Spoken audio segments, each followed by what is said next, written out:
कहते हैं राम भक्ति का सबसे सुंदर क्षण हुआ था जब अशोक वाटिका में माता सीता हनुमान जी का पहला मिलन हुआ। आज सुनिए उस कथा को जिसने भक्ति, साहस और विश्वास को अमर कर दिया। समुद्र पार कर हनुमान जी लंका पहुंचे। नगर सो रहा था पर उनकी आंखें सिर्फ एक खोज रही थी, माता सीता। विशाल स्वरूप को छोटा करके हनुमान चुपचाप महलों के बीच से गुजरे। आखिरकार वे अशोक वाटिका पहुंचे। वहाँ रावण की राक्षसियां पहरा दे रही थी। बीच में बैठी थी सीता माता, पीली साड़ी पर और आंखों में अड़िग विश्वास, हाथों में राम का स्मरण। हनुमान जी ने दूर से देखा और भाव विभोर हो उठे। मन ही मन बोले, प्रभु आपकी प्रिया मिल गई। पर सबसे बड़ा प्रश्न था, कैसे विश्वास दिलाएं कि वे रामदूत हैं। यदि सीधे सामने जाते तो राक्षसियां सतर्क हो जाती। हनुमान ने एक उपाय किया। उन्होंने पेड़ की डाल से धीरे धीरे राम नाम का जाप शुरू किया और सीता माता के चरणों के समीप प्रभु राम की अंगूठी गिरा दी।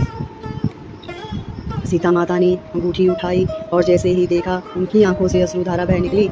उन्होंने आकाश की ओर देखा। हे प्रभु, आपने मेरे संदेश वाहक भेज दिए। हनुमान जी सामने आए, हाथ जोड़कर बोले, माँ मैं आपके राम का दूत हूँ। प्रभु ने वचन दिया है, आपको शीघ्र ही रावण की कैद से मुक्त करेंगे। माता सीता ने उन्हें आशीर्वाद दिया, पुत्र तुम्हारी भक्ति और साहस से यह कार्य संभव होगा। हनुमान जी ने माता को आश्वासन दिया, राम आपके बिना अधूरे हैं। माँ, वह दिन दूर नहीं जब लंका जल उठेगी और आप प्रभु के साथ लौटेंगी। सीता माता ने एक चूड़ा तोड़कर हनुमान जी की हाथों में दे दिया और कहा, प्रभु को दे देना ताकि उन्हें विश्वास हो कि तुम मुझसे मिले हो। कथा कहती है, उस क्षण लंका की रात में आशा का दीप जल उठा। सीता माता को संदेश देकर हनुमान जी ने सोचा, अब रावण को भी संदेश देना चाहिए। वे अशोक वाटिका में वृक्ष उखाड़ने लगे, राक्षसों को हराने लगे। आखिरकार रावण ने दरबार तक पहुँचे और गरज कर बोले, मैं पवन पुत्र हनुमान हूँ, रामदूत बनकर आया हूँ। सीता माता को लौटाओ, नहीं तो लंका भस्म हो जाएगी। फिर वे अपनी पूंछ जलाकर सोने की लंका में उन्होंने आग लगा दी। जब भक्त और भगवान एक दूसरे के लिए तड़पते हैं तो पूरी सृष्टि भी उनके मिलन को रोक नहीं सकती। हनुमान जी ने अपनी भक्ति और पराक्रम से यह सिद्ध कर दिया कि राम सेवा ही सच्चा धर्म है। तो आइए सब मिलकर पुकारे, जय सीताराम, जय हनुमान।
है।